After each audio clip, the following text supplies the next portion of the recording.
Title: How to Disable Instagram Profile Picture Zoom, 2026. Hello everyone.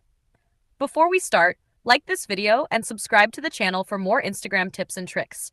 In this video, I'll show you how to disable profile picture zoom on Instagram in 2026.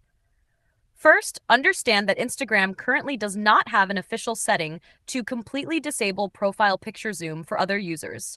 This feature is built into the app to allow anyone to view profile pictures in full size. However, there are workarounds to limit zoom visibility. 1. Make your account private.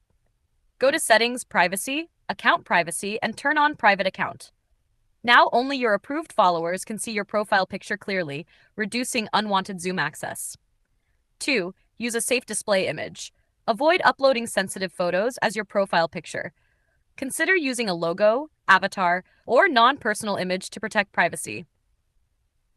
3. Restrict specific followers. You can block or restrict users who you don't want to view your profile picture in full size.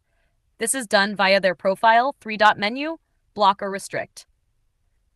Pro tip: always assume your profile picture can be zoomed by followers. Using a neutral or non-identifiable image is the safest way to protect your privacy. That's it. While Instagram doesn't allow disabling zoom directly, these steps help you control who can see your profile picture clearly in 2026. If this helped, like, subscribe, and comment profile zoom below.